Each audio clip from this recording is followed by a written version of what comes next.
Puasa sunnah itu juga penggugur dosa. Maka barang siapa dosanya pengen dihapus, pengen digugurkan, bisa kerjakan puasa sunnah. Contohnya sunnah yang masyhur, yang terkenal. Puasa apa? Puasa Kamis. Apa lagi? Senin. Ada lagi? 3 hari setiap bulan. Ada lagi? Daud. Yang paling berat tuh Daud. Itu orang-orang khusus yang kuat puasa Daud. Kalau bakul mie ayam enggak tahu ini. Ya kuat icip-icip. Baik, kuat ya. Baik. Jadi intinya bahwa amal-amal soleh itu bisa menghapus dosa. Baik.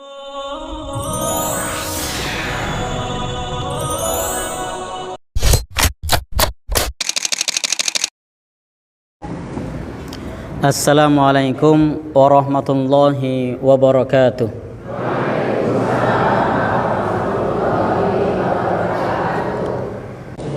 Bapak Ibu, setelah bersyukur kepada Allah, salawat dan salam semoga tercurah pada Nabi kita Nabi Muhammad sallallahu alaihi wasallam sebagai uswah hasanah kita, teladan terbaik umat manusia sepanjang zaman. Bapak Ibu, beliau adalah panutan kita yang kita dianjurkan untuk mengikuti beliau. Maka kita bersyahadat wa asyhadu anna Muhammadar Rasulullah, dan aku bersaksi bahwa Nabi Muhammad adalah utusan Allah. Karena kita bersaksi beliau utusan Allah, maka yang kita lakukan adalah mengikuti bimbingan dari utusannya. Maka kalau utusannya mengarahkan kepada kita, maka itu yang kita ikuti. Kalau kaidahnya adalah la matbu abi haqqin illa Rasulullah. Tidak ada yang mutlak bisa kita ikuti kecuali Rasulullah sallallahu alaihi wasallam. Adapun ustadz, kiai, guru agama itu manusia biasa. Bisa keliru, bisa salah. Adapun mujiman bisa keliru, Luqman bisa keliru. Jadi semua bisa keliru. Tapi kalau Rasulullah maksum, beliau itu maksum, terjaga. Dosanya yang lalu dan yang akan datang sudah diampuni. Ma taqaddama wa ma ta'akhkhara. Maka dosa Nabi itu semua sudah dijaga oleh Allah, beliau tidak berbuat dosa. Sudah dijaga oleh Allah, semua diampuni yang lalu dan yang akan datang. Dan tidak ada yang maksum kecuali hanya Nabi sallallahu alaihi wasallam. Maka beliaulah teladan kita, panutan kita yang kita ikuti. Adapun ustadz, guru ngaji, kiai itu silahkan diikuti kalau sesuai dengan ajaran Nabi. Kalau tidak sesuai, ya disaring, difilter, jangan diikuti yang tidak sesuai. Masih ingat pernyataan salah seorang ulama besar, namanya Imam Malik. Beliau pernah berkata, kullu qaulin yu'khad wa yutrak illal maksuma sallallahu alaihi wasallam. Kata Imam Malik apa? Setiap perkataan bisa diterima dan bisa ditolak kecuali dari yang maksum. Siapa? Rasulullah. Jadi perkataan mujiman bisa ditolak, perkataan Luqman bisa ditolak. Tapi kalau mie ayamnya ditolak enggak nih? Baik. Ya. Ini agak santai Bu ya. Kebetulan Mas Luqman ini tetangga di mana? Di Panembangan. Jadi istri saya itu asalnya dari Panembangan, Cilongok. Meskipun saya aslinya dari Jogja, Bantul, tapi keluarga istri di Cilongok di Panembangan. Baik, Bapak Ibu, di kesempatan ini kita akan belajar bab yang terkait dengan dosa-dosa besar. Nah, dosa-dosa besar itu dalam bahasa agama sering disebut al-kabair. Itu namanya dosa-dosa besar. Apa tadi istilahnya? Al-kabair. Kalau dosa-dosa kecil, apa istilahnya dosa kecil? As-saghair. Jadi kalau dosa besar sering disebut al-kabair, kalau dosa kecil sering disebut as-saghair. Maka nanti kalau Bapak Ibu baca kitab para ulama lalu menemukan kata al-kabair, itu artinya adalah dosa-dosa besar. Kalau menemukan kata as-saghair, itu biasanya maksudnya adalah dosa-dosa kecil. Karena di dalam agama kita itu ada dosa besar dan ada dosa kecil. Bapak Ibu, di kalangan para ulama itu ada ulama yang mencatat satu buku. Namanya judul kitabnya adalah Al-Kabair. Berarti isinya apa ini kalau judulnya Al-Kabair? Dosa-dosa besar. Baik, penulisnya adalah Imam Az-Zahabi. Jadi penulis kitab itu siapa? Imam Az-Zahabi. Beliau menulis buku judulnya Al-Kabair, dosa-dosa besar. Nah, di situ Imam Az-Zahabi menulis 70 dosa besar. Menulis berapa? 70 dosa besar. Pagi ini dalam waktu maksimal 1 jam, kalau 70 satu dosa besar 1 menit. Baik, insya Allah kita tidak 70. Kita kutip saja 3 atau maksimal 5 lah. Tidak usah banyak. Karena biasanya kitabnya Imam Az-Zahabi ini kalau untuk kajian itu kalau satu bab dosa itu satu pertemuan, maka kalau 70 minimal 70 kali pertemuan. Tapi di kerajaan ini kita cukup 1 kali pertemuan. Baik, kita ambil sampel saja beberapa macam dosa besar. Baik, Bapak Ibu, Allah Subhanahu wa taala berfirman, "In tajtanibu kaba'ira ma tunhauna anhu nukaffir ankum sayyi'atikum wa nudkhilkum mudkhalan karimah." Jika kamu menjauhi dosa besar. Apa kata Allah? Allah berfirman, jika kamu menjauhi dosa besar. Ma tunhauna anhu, dosa besar yang kalian dilarang untuk melakukannya. Nukaffir ankum sayyi'atikum, akan kami hapuskan dosa-dosa kecilmu. Jadi di antara sebab ampunan dosa-dosa kecil itu adalah menjauhi dosa besar.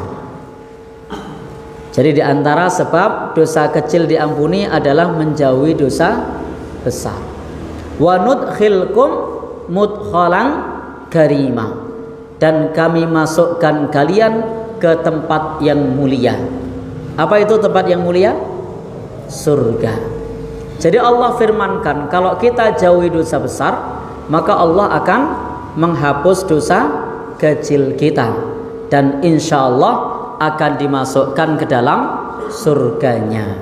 Sehingga Bapak Ibu, siapapun yang menginginkan masuk surga, maka kita jauhi dosa besar. Dan selain menjauhi dosa besar, sebab ampunan yang lain ada yang tahu? Ya, sebab ampunan yang lain adalah untuk dosa kecil. Tadi kan diampuninya dosa kecil, salah satunya kalau kita komitmen menjauhi dosa besar. Yang kedua, kalau kita berharap atau beramal soleh, itu juga sebab mendapatkan ampunan dari Allah Subhanahu wa ta'ala.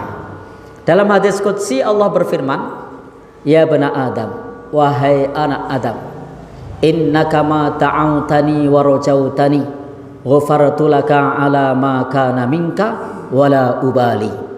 Wahai anak Adam, kalau engkau berdoa kepadaku dan berharap kepadaku, akan aku ampuni dosamu dan aku tidak peduli. Jadi Allah berfirman, dosa kita akan diampuni oleh Allah kalau kita mau berharap dan berdoa kepada Allah. Artinya apa? Kita mau beramal soleh. Di antara amal soleh itu harap, di antara amal soleh itu doa. Maka barang siapa yang berharap, yang berdoa, yang beramal soleh, maka amal soleh itu sebab diampuninya dosa. Dosa apa? Dosa kecil. Karena dosa besar tidak bisa diampuni dengan amal soleh. Contoh amal soleh yang dapat mengampuni dosa kecil apa Bapak Ibu? Berwudu.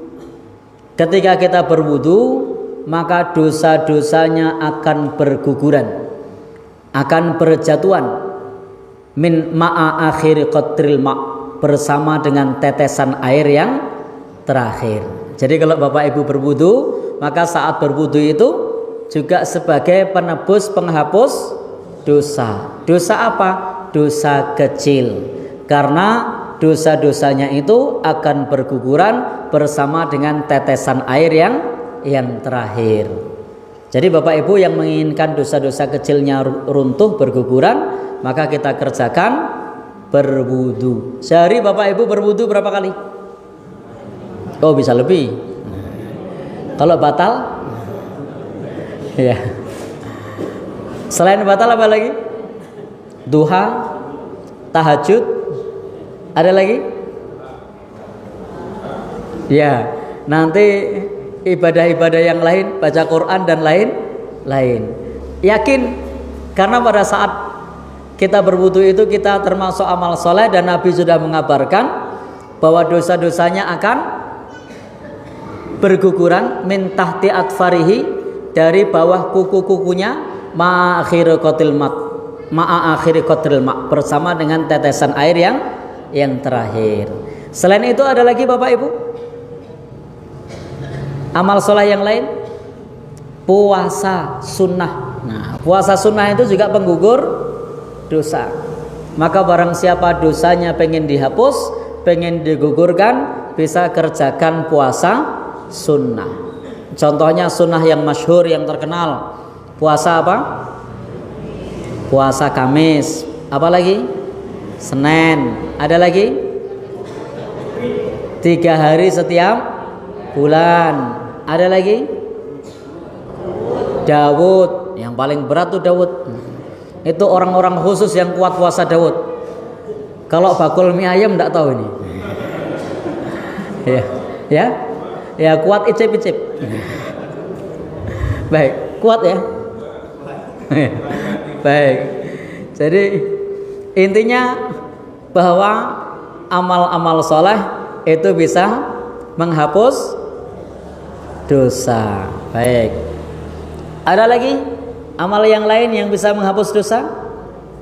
Intinya amal-amal soleh yang kita kerjakan itu bisa menghapus dosa kita. Tapi ingat, amal soleh tadi hanya bisa menghapus dosa kecil. Maka kata Nabi, malam tuksha'al kabair, selama tidak melakukan dosa besar.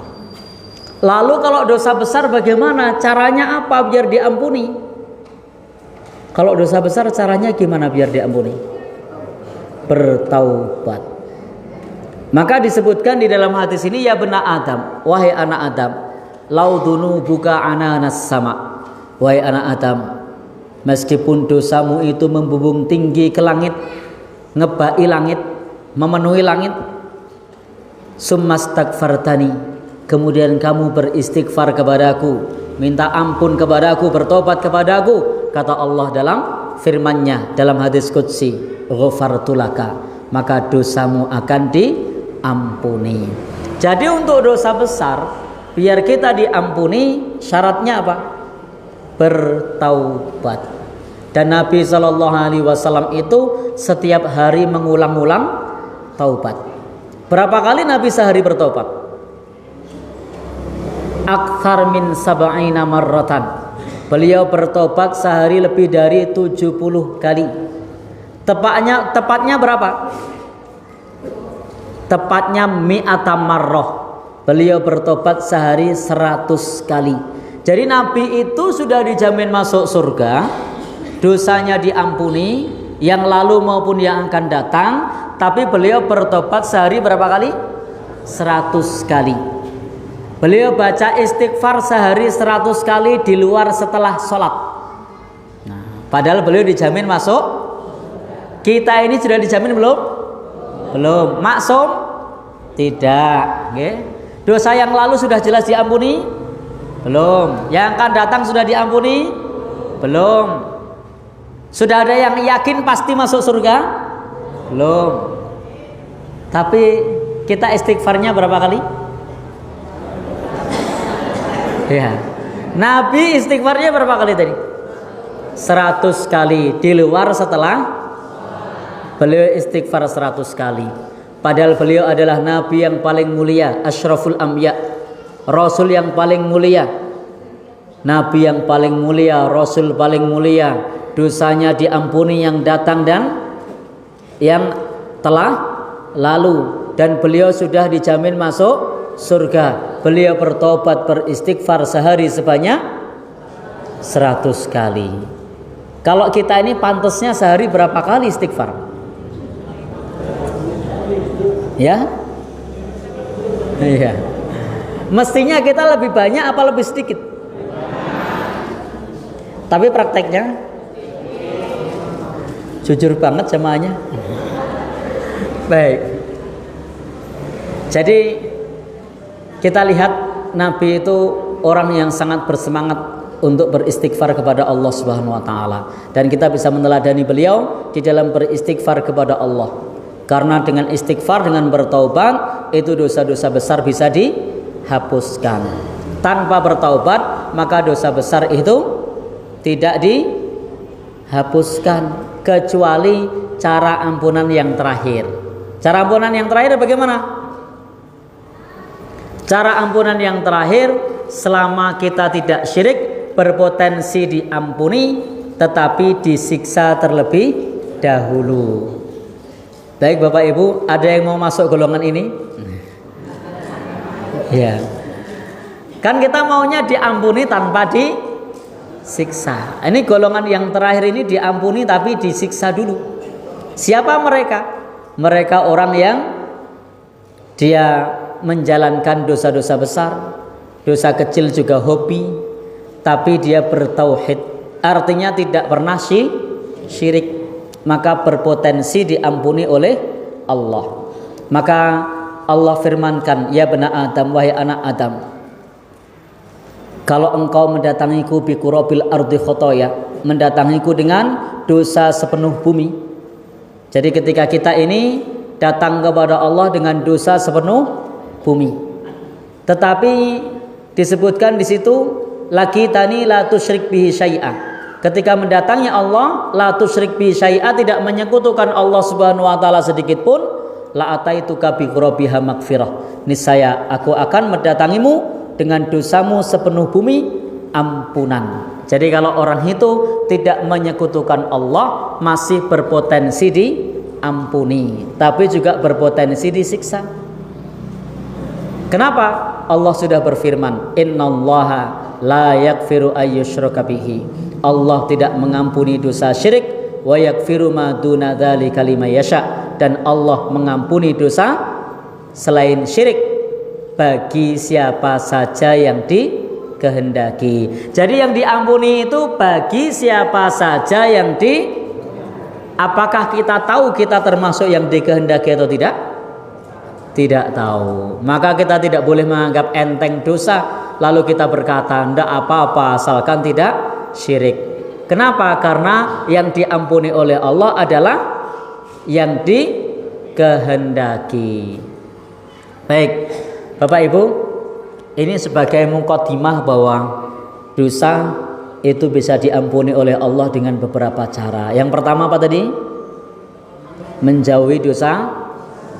2, amal soleh untuk dosa kecil. 3, bertaubat untuk dosa besar. 4, bertauhid, tetapi ini berpotensi diampuni, tapi juga berpotensi disiksa.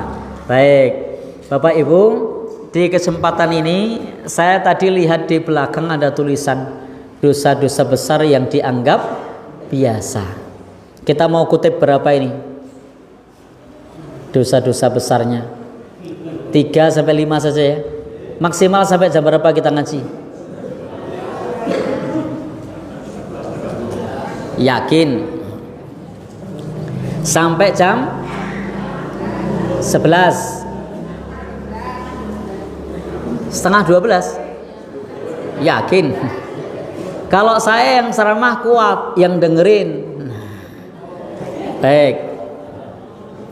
Tadi kita mulai pukul 10 kurang seperempat ya. Maka saya selesaikan jam 11 kurang seperempat, nanti tanya jawab. Sepakat? Ya. Karena kalau saya pribadi sebagai penceramah, kalau ngomong lama sudah teruji. Tapi sebagai pendengar, mendengarkan lama belum teruji. Karena saya ini bukan tipe penceramah yang lucu. Saya ini tipe penceramah yang serius. Dan itu beda. Kalau penceramah yang lucu itu 3 jam pun tidak apa-apa. Tapi kalau penceramah yang serius, wah, ini terdengar lama. Dan kata-kata agak tegas sedikit sudah dibilang keras. Tapi kalau tipe penceramah yang lucu, itu bilang kata-katanya kasar pun dianggap candaan. Jual mie ayam kan? Udah laku belum?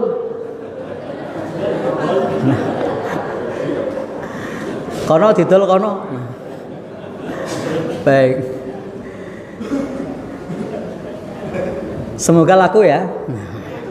Baik, saya tidak bilang gitu loh Bu, tidak bilang yang lain.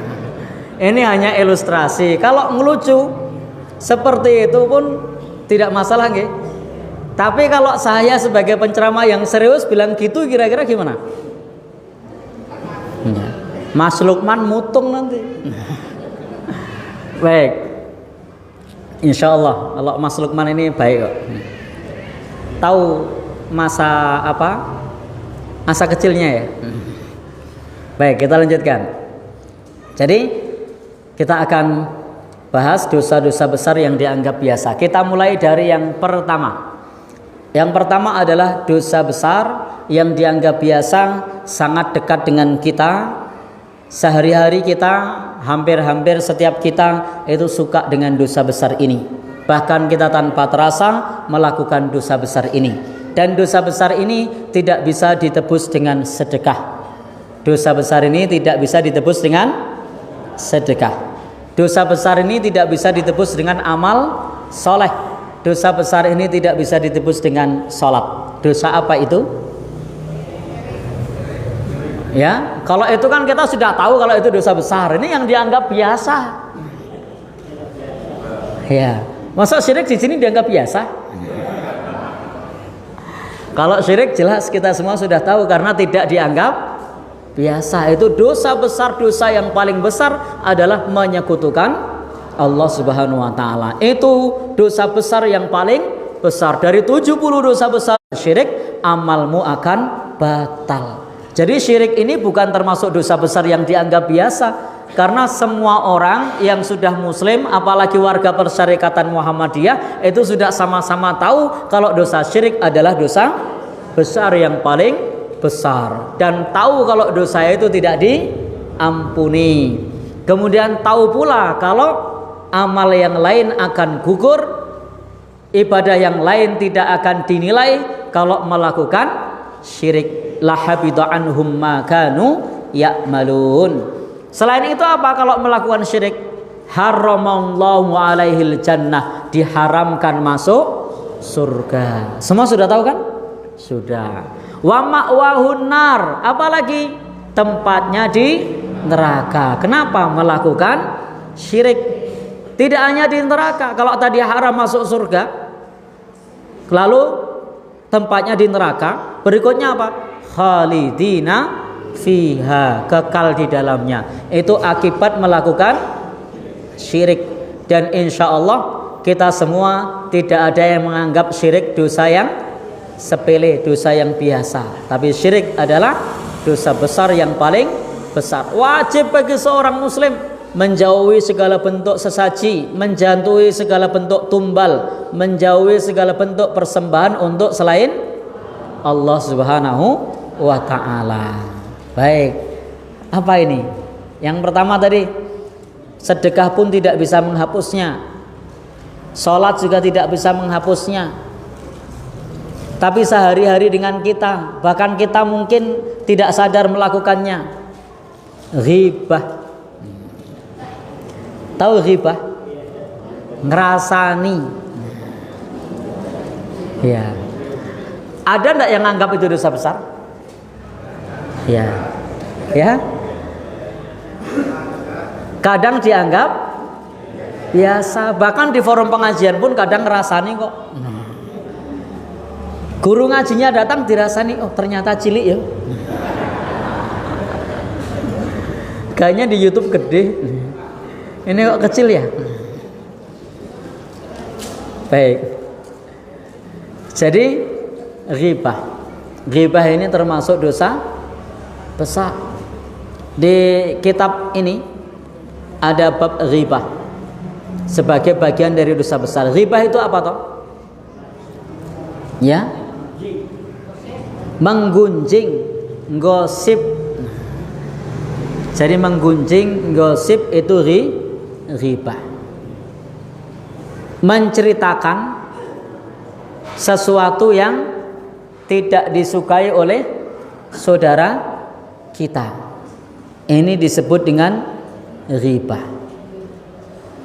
Jadi kalau kita menceritakan sesuatu yang ketika orang itu diceritakan tidak suka, maka itu namanya ghibah. Jadi ghibah itu jelas pengertiannya.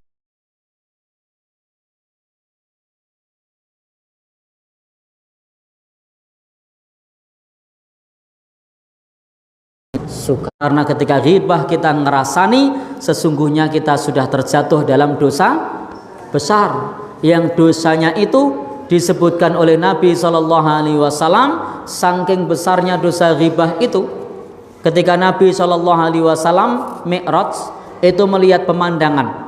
Ada pemandangan orang-orang yang pada saat itu yakhmisuna wujuhahum. Kata Nabi, mencakar-cakar wajahnya. Jadi wajahnya dicakar-cakar. Tidak cuma wujuhahum, tapi juga sudurahum, dadanya dicakar-cakar. Jadi mencakar wajahnya, mencakar dadanya. Maka Jibril bertanya, maka Nabi bertanya kepada Jibril, man haula ya Jibril? Siapa mereka itu wahai Jibril? Orang yang garuk-garuk mencakar-cakar wajahnya. Dan ingat Bapak Ibu, ketika Nabi Mi'raj ini, pemandangan orang yang mencakar-cakar wajahnya itu atfaruhum min nuhas. Kuku-kukunya tumbuh dari tembaga. Jadi bukan kuku biasa. Kalau kukunya biasa ya udah, ini tidak ada bekasnya nih. Justru yang ada bekas hitam, kecelakaan. Ini sebulan yang lalu kecelakaan, nih masih ada bekasnya. Baik. Jadi tidak ada bekasnya kalau kukunya begini. Tapi itu kukunya terbuat dari apa? Tembaga, yang digunakan untuk mencakar-cakar wajahnya dan mencakar-cakar dadanya. Maka Nabi pun bertanya kepada malaikat Jibril, man haula ya Jibril? Siapa mereka itu wahai Jibril? Ada orang kok mencakar-cakar wajahnya. Maka jawaban Jibril apa? Mereka adalah orang-orang yang suka memakan bangkai saudaranya. Mereka adalah orang-orang yang suka ghibah. Maka ketika kita ghibah secara tidak sadar, kita melakukan dosa besar. Maka Bapak Ibu, meskipun itu nyata, kalau itu terjadi pada saudara kita, dan jika saudara kita itu mendengar tidak suka, maka itu namanya ghibah. Tetapi kalau saudara kita yang mendengar itu suka, maka itu bukan ghibah. Karena pengertian ghibah itu adalah ketika kita menceritakan sesuatu yang orang yang diceritakan itu kalau mendengarkan tidak suka. Kalau orang yang diceritakan itu suka, maka itu tidak termasuk ghibah. Contohnya apa ini? Contohnya begini. Jajan di tempatnya Mas Lukman itu minyak enak. Kira-kira kalau boleh dengar, suka enggak? Suka. Ghibah bukan? Bukan.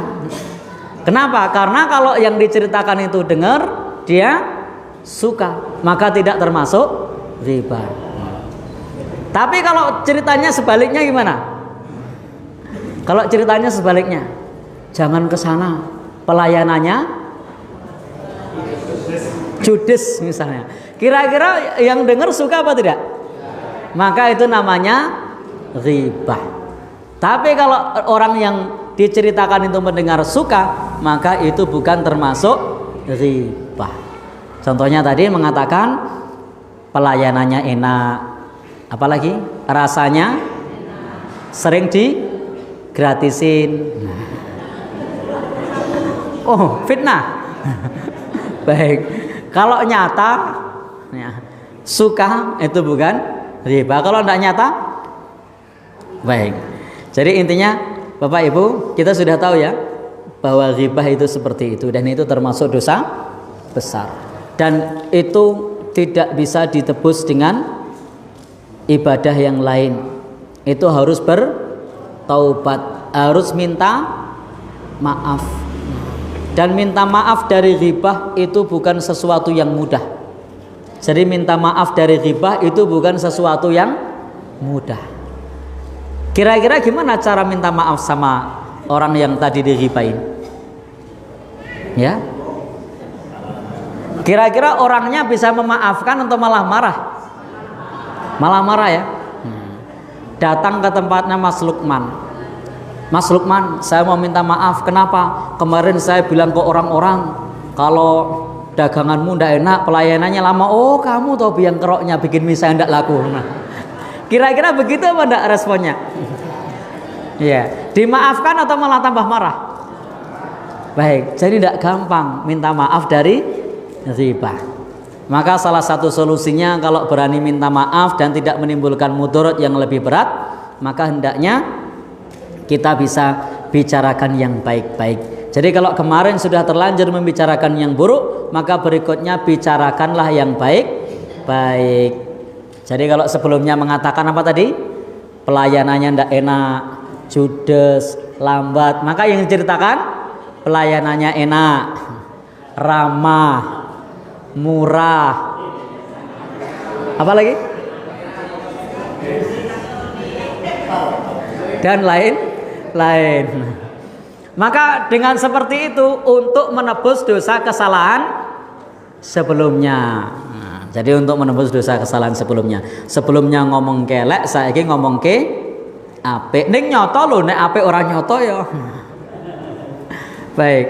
Jadi itu yang lainnya apa? Bisa perbanyak sedekah. Kalau nanti Mas Lukman masih menuntut di akhirat, itu ada cadangan di akhirat berupa amal sedekah. Karena orang yang ghibah itu termasuk kata Ibrahim bin Adam. Ibrahim bin Adam itu mengatakan orang yang ghibah itu adalah dia orang yang pelit di dunia tapi dermawan di akhirat. Apa kata Ibrahim bin Adam? Orang yang ghibah itu pelit di dunia tapi dermawan di akhirat. Kenapa di dunia pelit? Biasanya orang yang suka ghibah itu pelit, tapi dia dermawan di akhirat. Kenapa dermawan? Karena dia akan berbagi-bagi pahala kepada orang yang dighibahi. Jadi kalau kita suka ngerasani, maka sesungguhnya kita sedang berbagi-bagi pahala. Maka orang yang suka ghibah itu nanti pahalanya dibagi-bagi kepada orang-orang yang dahulu dicelanya, kepada orang-orang yang dahulu diomongkan buruk. Maka disebut dermawan di akhirat. Maka orang yang ghibah ini selain mencakar wajahnya, mencakar dadanya, berpotensi menjadi orang yang muflis, orang yang bangkrut. Kenapa bangkrut? Karena amalnya habis dibagi-bagi untuk orang yang dirasani.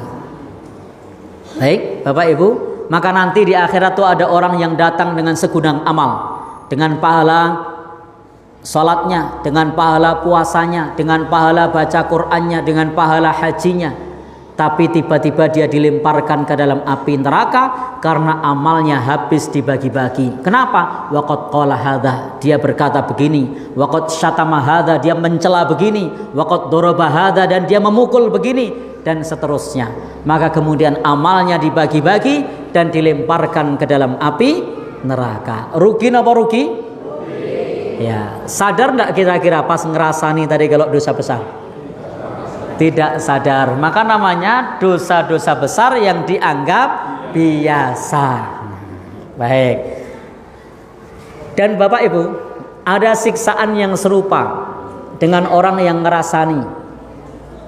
Dan orang anggap biasa. Orang anggap biasa. Apa itu? Nanti siksaannya sama di akhirat seperti orang yang riba, mencakar-cakar wajahnya. Dosa apa? Yo, ada yang masih ingat? Kalau ada yang sudah mengikuti YouTube saya, insya Allah ada yang ingat karena sudah sering saya sebut di YouTube.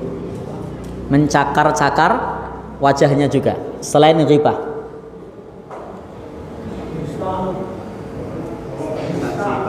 Minta-minta, bukan dusta, Pak.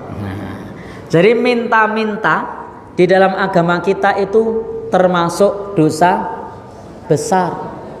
Beda loh minta karena butuh dengan minta-minta. Jadi di dalam agama kita minta itu boleh kalau butuh. Karena kepepet berasnya habis, minta sama tetangga. Bilang sama tetangganya, Pak Le, Bule, apa? Kalau bahasa Jogjanya Mbak Yu. Kalau di sini apa? Ya. Oh sama.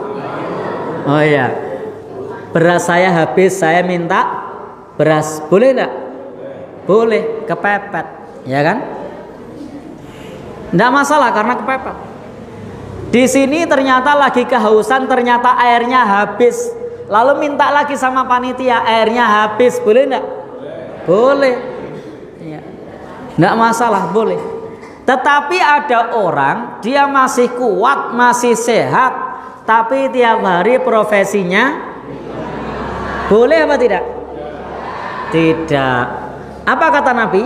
Orang yang minta-minta ini, walaisa fi wajhihi mus'atul lahmin, tidak akan menyisakan di wajahnya meskipun sekerat daging pun. Jadi dia berjumpa kepada Allah pada hari kiamat, dan pada saat itu di wajahnya tidak tersisa meskipun hanya sepotong daging, karena hidupnya minta-minta, padahal dia bukan termasuk orang yang pepet, yang butuh, tapi memang dia jadikan sebagai profesi. Jadi kesimpulannya, minta-minta boleh enggak? Ya, tergantung mintanya karena butuh atau karena pekerjaan. Yang tidak boleh yang mana? Pekerjaan. Ada enggak orang yang pekerjaannya minta-minta? Kayaknya saya lihat di KTP-nya ada yang kerjaannya minta-minta. Ya. Enggak ada ya? Ya. Jadi biasanya enggak sama dengan KTP, Pak ya. Baik. Jadi karena minta-minta, maka nanti di akhirat berjumpa kepada Allah dan di wajahnya tidak menyisakan meskipun hanya sepotong daging. Kemana dagingnya? Dicakar-cakar sendiri. Diakibatkan dulunya dia mampu bekerja keras, dia mampu untuk mencari penghidupan, tapi ternyata digunakan untuk minta-minta. Alhamdulillah kalau di sini saya tidak melihat ada orang yang minta-minta, ngelihatnya di tempat lain. Baik. Dosa besar yang dianggap biasa yang ke 2 atau 3? Nah, ya monggo lah, dihitung 2 boleh, dihitung 3 boleh. Kalau tadi kan siksaannya sama ya, ribah sama profesi minta-minta. Kalau ndak minta-minta ndak apa-apa, minta-mintanya karena butuh. Nah, jadi kalau karena butuh minta wajar. Tapi sudah nabung banyak, rumahnya gede, badannya masih sehat kok. Nah ini yang dilarang, ini yang termasuk dosa besar, yang tidak sadar bahwa itu dosa besar. Baik, yang ketiga. Yang ketiga, yang termasuk dosa besar dianggap biasa. Saya kalau mau sebut ini banyak yang kena nanti. Ini saya sebut apa enggak ya? Ya. Syahadatuz zur atau qauluz zur. Persaksian palsu atau perkataan palsu. Itu kadang-kadang dianggap biasa. Padahal Nabi memasukkan ini termasuk golongan dosa besar. Contohnya apa Bapak Ibu persaksian palsu? Bersaksi dengan tanda tangannya bahwa itu terjadi padahal tidak terjadi. Khususnya Bapak Ibu yang jadi pegawai, yang jadi birokrat. Diklatnya 5 hari cuma dikerjakan 2 hari, tanda tangannya berapa? Kok semua kompak di sini? Baik. Berarti semuanya biasa ini.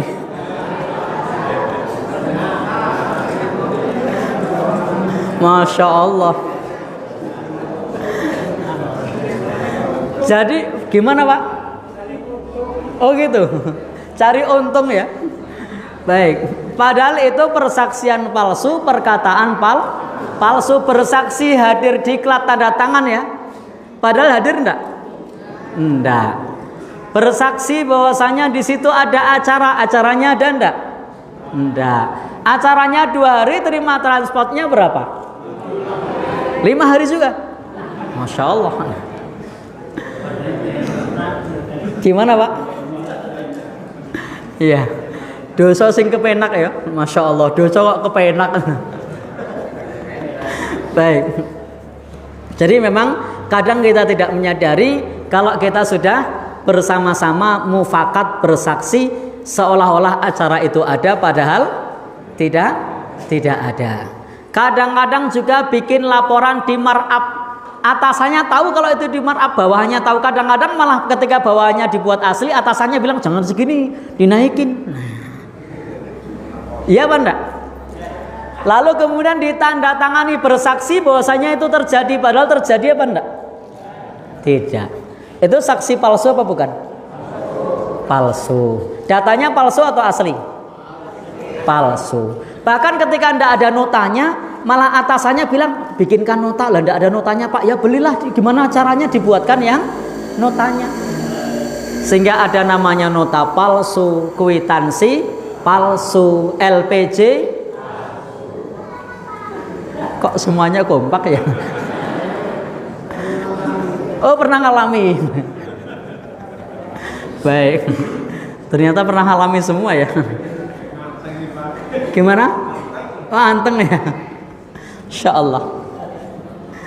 Saya juga masih kepikiran gimana cara menjauhi dosa besar yang satu ini. Ada yang tahu caranya Pak? Gimana cara menjauhinya? Ya? Taubat. Bisa enggak kira-kira? Oh bisa. Biasanya orang yang lurus itu dibenci Pak. Coba dalam salah satu acara diklat 5 hari, lalu mau diadakan 2 hari saja, terima transport 5. Tiba-tiba bapaknya tampil, Mas Lukman bakul mie ayam tampil. Saya tidak setuju. Tetap diadakan 5 hari. Kalau 2 hari transportnya 2 saja, yang lain kembalikan ke negara. Kira-kira orang-orang semuanya setuju dengan Mas Lukman atau benci? Oh, toh? Orang jujur bukan mujur, malah ajur. Baik. Jadi ternyata Bapak Ibu, kadang-kadang dosa besar di tempat kita, di masyarakat kita dianggap sebagai sesuatu yang biasa. Padahal Imam Az-Zahabi juga memasukkan ini dalam deretan dosa besar. Nabi SAW juga meletakkan ini dalam deretan dosa besar. Bersaksi palsu atau perkataan palsu. Kadang-kadang masih ditambah sumpah. Sumpah palsu itu dosa besar apa bukan? Baik. Contohnya sumpah palsu apa Pak? Ya? Baik. Jadi intinya Bapak Ibu, kita ini kalau tidak evaluasi seolah-olah kita tidak melakukan dosa besar. Tapi setelah kita evaluasi, Ternyata banyak sekali dosa besar yang menghampiri kita, dan hampir-hampir kita sulit untuk terhindar dari dosa besar karena dianggap sesuatu yang lumrah, karena sudah berjamaah. Nah, susah loh berhentinya karena sudah berjamaah. Gimana? Oh, dosa berjamaah ya. Baik. Apalagi kalau sudah terkait dengan korupsi. Kalau korupsi dosa besar apa bukan? Dosa besar. Satu saat Nabi itu famtana'an Nabi sallallahu alaihi wasallam an salli alaihi. Nabi sallallahu alaihi wasallam itu enggan menyolati jenazah seseorang. Sahabat bertanya, orang ini mati di medan perang saat jihad fi sabilillah, tapi kenapa Nabi enggan menyolati orang ini? Apa kata Nabi? Inna sahibakum ghalla fi sabilillah. Sahabatmu ini korupsi saat perang. Jadi sahabatnya ini korupsi saat perang. Berapa sih jumlah korupsinya yang diambil oleh orang ini sampai Nabi tidak mau menyolati? Fafatasna mata'ahu, maka kami periksa apa gerangan yang dia jadikan untuk korupsi. Fawajatna mayusawi dirhamain, maka kami menemukan hasil korupsinya itu khorozan mayusawi dirhamain, manik-manik yang nilainya tidak sampai 2 dirham. Jadi korupsinya itu kurang lebih, kalau 1 dirham itu 1 dirham itu 75, kalau 2 dirham kurang lebih 150.000. Itu Nabi enggan untuk menyolati. Nah, kalau korupsi hari ini berapa Bapak Ibu? Ya, miliar apa triliun? Kalau Nabi masih hidup boleh nyolati enggak kira-kira? Baik. Karena waktu itu ada orang korupsi berapa? 150.000 kira-kira kalau kita kurskan saat ini. Nabi tidak mau menyolati karena besarnya dosa korupsi. Bapak Ibu, dan korupsi ini juga masuk dalam pembahasan dosa-dosa besar yang ditulis oleh Imam Az-Zahabi dalam kitab Al-Kabair. Karena kadang orang yang korupsi itu kalau sudah menjadi tabiat, kalau sudah menjadi watak, itu susah sembuhnya. Saya sering bilang, kalau watuk itu ada obatnya, tapi kalau watak itu sulit obatnya. Jadi watuk sama watak itu beda. Tahu watuk? Tahu. Itu obatnya banyak.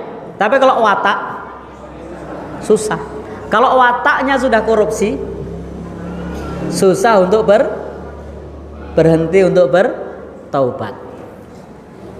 Baik, kita lanjutkan dosa berikutnya. Tadi riba. Yang kedua, sebenarnya minta-minta tadi tambahan itu. Korupsi ya tambahan sebenarnya. Napa? Saksi palsu, nggih. Yang ketiga ini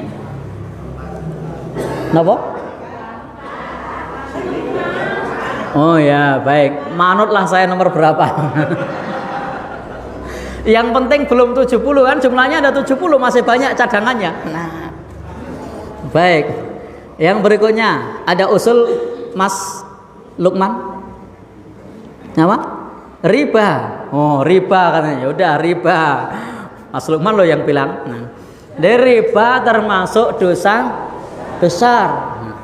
Kayaknya riba ini mengakhiri pembahasan dosa besar kita.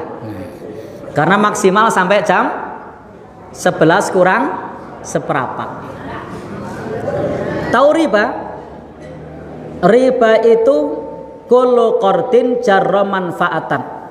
Setiap pinjaman ketika si pemberi pinjaman mendapatkan manfaat atau keuntungan. Intinya keuntungan dari meminjamkan uang itu adalah riba. Nah, dan ternyata pelaku riba itu tidak cuma yang meminjamkan yang dilaknat, tapi la'anallah akila riba wa maukilahu wa katibahu wa syahidaihi. Allah melaknat pemakan riba, berarti yang minjamkan uang, wa maukilahu yang minjam, wa syahidaihi 2 orang saksinya, wa katibahu sekretarisnya. Kena kabeh. Padahal itu di kampung-kampung dianggap biasa. Hampir di setiap kampung itu ada namanya riba. Ada yang sekupnya RT, kampung, desa. Ada pula lembaga ribawi namanya bank misalnya. Baik, meskipun tidak semua produk bank itu riba. Tapi intinya riba itu oleh masyarakat kita dianggap biasa. Bahkan orang sehabis melakukan riba itu tidak istighfar, tapi malah alhamdulillah. Ya kan? Ya. Jadi orang sehabis mendapatkan riba itu bukan istighfar, tapi malah alhamdulillah. Ini dosa yang dianggap biasa malah disyukuri. Cair. Baik.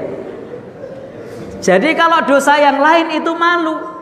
Ada seseorang ketahuan misalnya skandal perselingkuhan. Wah, dibicara mau sak kampung itu langsung pindah rumah itu. Kenapa? Malu. Nggih mboten? Tapi kalau riba bangga. Padahal dosa zina dengan dosa riba, besar mana dosanya? Besar riba. Dosa zina juga besar, tapi lebih besar riba. Kata Nabi, ini kata Nabi loh, bukan kata saya. Ityanur rajul ummahu. Dosa riba yang paling ringan seperti seorang anak yang menzinai ibunya. Paling ringan itu. Kira-kira kalau ada seorang anak yang menzinai ibunya itu anak soleh apa anak apa? Oh, jenengan yang bilang kayak gitu. Baik. Berarti anak apa tadi itu? Ya. Iblis, bu, ngeri. Baik. Padahal memakan harta riba itu lebih besar daripada seorang anak yang menzinai ibunya. Bahkan 1 dirham yang diperoleh dengan cara riba a'dhamu indallah min sittin wa salasina zaniyah. Lebih besar di sisi Allah dosanya dibandingkan 36 kali berzina. 1 dirham berapa tadi? 75.000. Hanya perkiraan ya, bisa naik bisa turun. Nah, maka kalau Bapak Ibu dapat untung dari riba 75.000, itu dosanya setara dengan berzina 36 kali. Padahal zina sekali saja ketahuan sak kampung, wah habis kita. Lah ini 36 kali, alhamdulillah, naudzubillah balik.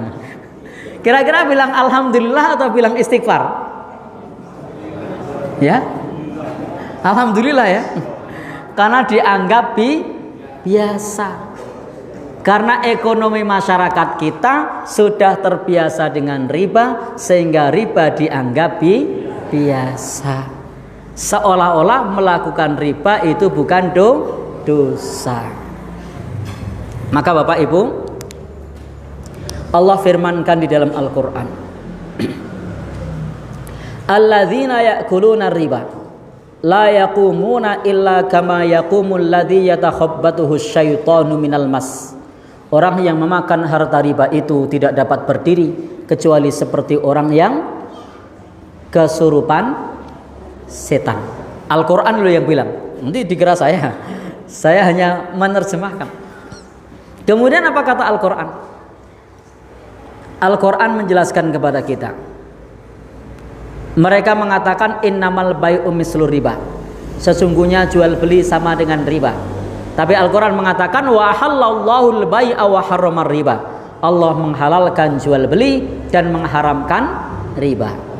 Faman ja'ahu mau'izatun min rabbih fantaha, barang siapa yang datang nasihat dari Allah, sudah tahu kalau itu riba, lalu dia berhenti, falahu ma salaf, baginya hartanya yang telah lalu. Jadi harta yang kemarin yang riba lalu tobat, yang kemarin halal. Falahu ma salaf. Wa amruhu ilallah, dan urusannya diserahkan kepada Allah. Jadi rumahnya tidak perlu dibakar. Yang punya usaha dagang mie ayam,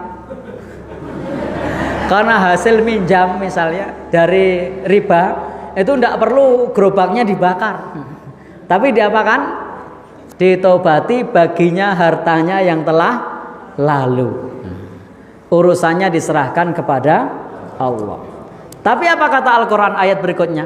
Waman ada, barang siapa yang mengulangi riba lagi, faulaika ashabun nar hum fiha khalidun. Ternyata ada dosa selain syirik yang diancam kekal. Apa itu? Sudah tahu riba masih ngulangi. Kalau tadi tahu riba dikasih tahu berhenti, yang lalu halal. Tapi sudah berhenti kok ngulangi. Hum fiha khalidun, kekal di dalamnya. Ngeri apa enggak itu? Ngeri. Padahal itu sehari-hari dengan kita, dan kita anggap biasa. Mohon maaf loh, saya menyampaikan ini sesuai judul loh ini. Nanti jangan sampai nyesel, wah materinya kayak gitu. Nyesel saya datang jadi tahu gitu kan. Baik, harusnya alhamdulillah jadi tahu. Baik, jadi ternyata kita hampir-hampir sulit untuk terlepas dari dosa besar ini. Maka Nabi mengatakan nanti di akhir zaman itu riba akan tersebar di mana-mana. Faman lam yakulhu asabahu min ghubarihi, barang siapa yang tidak memakan harta riba, maka dia akan kena debu riba. Jadi kalau kita tidak makan riba, kena debu riba. Jadi kena debu-debunya.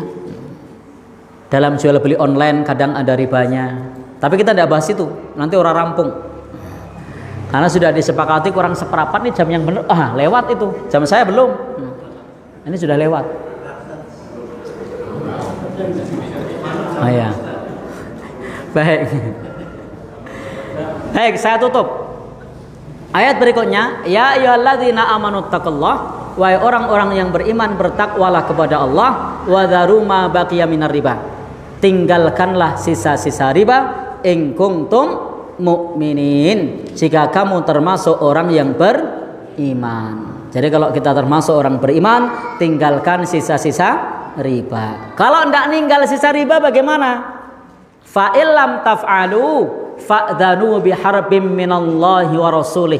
Kalau tidak mau ninggalin sisa riba, Allah dan Rasulnya umumkan perang kepada para pelaku riba. Kira-kira kalau kita perang melawan Allah, siapa yang menang?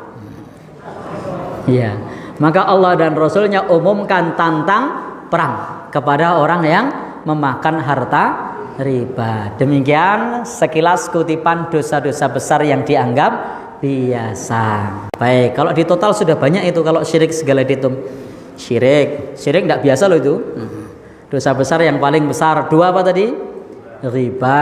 3 persaksian palsu. 4 korupsi. 5 minta-minta. 6 riba.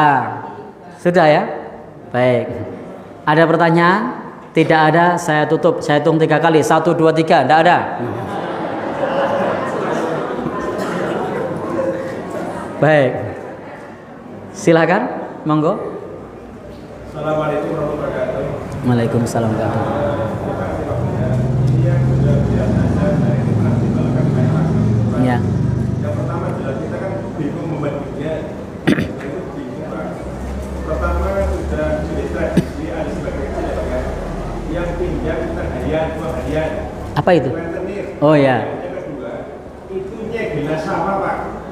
Gak saya itu sudah terbiasa di kerajaan Pak. Oh iya. Kemudian ada, kemudian bukan ada itu udah biasa. Dan dengan sawah tapi itu bagaimana Pak? Baik. Terima kasih. Jadi yang pertama tadi rentenir. Kalau rentenir sudah jelas. Karena prinsip riba itu adalah setiap pinjaman yang si pemberi pinjaman mengambil keuntungan, maka itu namanya riba. Kecuali tidak dijanjikan. Kalau tidak dijanjikan itu tidak termasuk riba. Justru sunnah orang bayar hutang itu tanpa janji dia ngasih lebih. Karena Nabi dulu ketika minjam itu beliau mengembalikan, memberi kelebihan. Maka sunnahnya orang bayar hutang itu kasih kelebihan. Dulu ketika Nabi pinjam onta, kasih onta yang lebih gemuk, lebih tua mengembalikannya. Di kesempatan yang lain Nabi tambahkan 2 gantang kurma. Kesaksian sahabat juga mengatakan sahabat yang dipinjemi faqadoni wazadani. Rasul itu minjam kepadaku, Rasul itu melunasi untukku dan memberi kelebihan untukku. Jadi kalau ngasih kelebihan tanpa janji itu tidak apa-apa. Nah, rentenir itu sudah ada janji, sudah dihitung tuh berapa keuntungannya. Nah, maka itu termasuk jelas riba. Solusinya bagaimana? Nah, salah satu solusinya kita perlu belajar dari Kiai Haji Ahmad Dahlan, teologi al-ma'un. Sehingga perlu umat Islam itu punya baitul mal yang syariah. Nah, dari yang kecil-kecil, dari komunitas ini misalnya untuk membentuk baitul mal yang syariah. Sudah punya? Sudah punya? Oh, lajismu misalnya. Nah, itu bisa salah satunya misalnya dipinjamkan secara syariah. Itu bisa.